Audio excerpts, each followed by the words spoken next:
Hello everyone, Brachiosaurus227 here, and welcome to another episode of the Nerf Archives Season 3.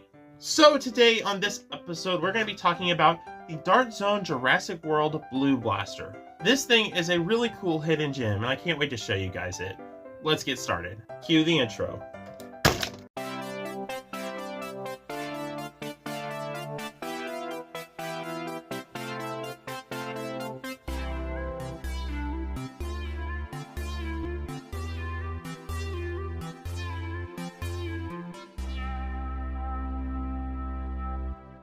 The Dart Zone Adventure Force Jurassic World Dominion Blue Blaster, that's a mouthful, released back in 2022, which was 2 years ago. How did Jurassic World Dominion come out 2 years ago? That's crazy.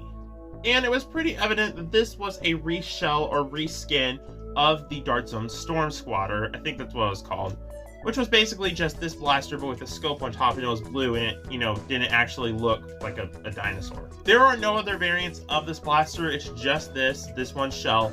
Maybe they will make more, who knows. But looking at the design of this blaster, it is really darn cool.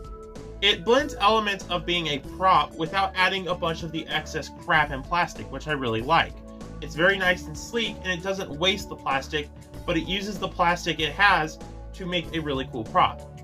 You can see the mouth of the dinosaur here. You can see the little blue stripe, which is, from, Blue, the Velociraptor.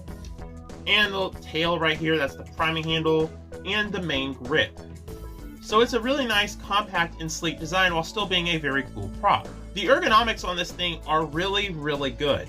Surprisingly. Looking at this grip, you might think that is an abomination of a grip, but it's perfectly designed to be used for like a really tiny hand if they are small enough to cram their hand here in the whole grip, or a large hand, because they make it really comfortable for you to rest your pinky right here.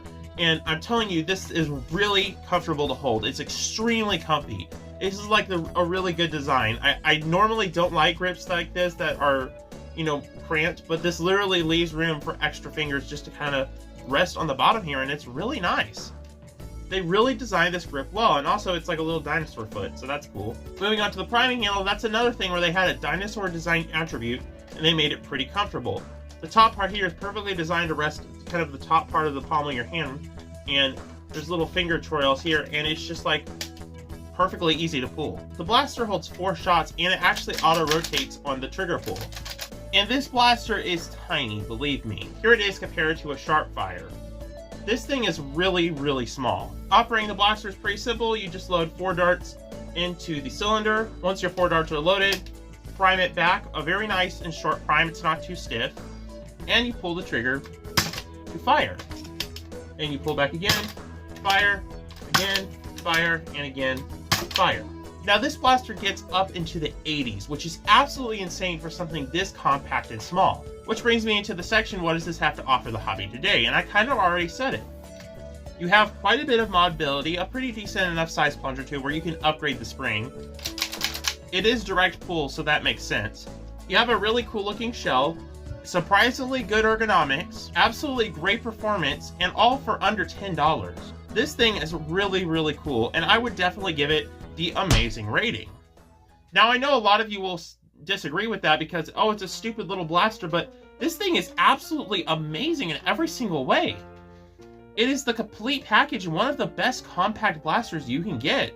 Like, this thing will fit in your pocket, and there's so much you can do with it. I'm really surprised this thing got overshadowed by the Jurassic Pro and the Pyroraptor, which I actually think both of those blasters are inferior to this. And this blaster is multiple times cheaper than both of those, so it's a really, really good option. This is like a really solid sidearm, and I would totally recommend anyone, like, if you get your hands on one of these, you'll understand these are great. Alrighty, now let's get into the history lesson for today, and this goes back to 2022 when the Jurassic World Dominion movie was about to release. The hype was building. As a Jurassic World fan, I was excited, and marketing was in full swing. Now here's the thing, Dart Zone has never had a brand deal at the time. They've never made a deal with another blaster or made any licensed blasters until the Jurassic Pro was announced. And let me tell you, as someone who loves Dart Zone and Jurassic World and just dinosaurs in general, my brain was blown. Dart Zone did their first crossover, and it was with Jurassic World. I've been waiting for Nerf to do one, and they never did. And now like, finally we have this. Like, the only other Jurassic Nerf related thing was those Lost World blasters that are really rare. And that's the only real piece of history behind this blaster. This was one of the first and probably only Jurassic World tie-ins that Dart Zone did. I really hope they do more Jurassic World like tie-in stuff, especially when the new movie comes out, but we'll have to see. Anyway guys, thank y'all so much for watching this episode of the Nerf Archives. I can't wait to see y'all in the next one. Bye bye. My junk drawer, my junk drawer. So many things I don't know what they're for, but I won't let it go. No, I will add more useless little things to my junk drawer.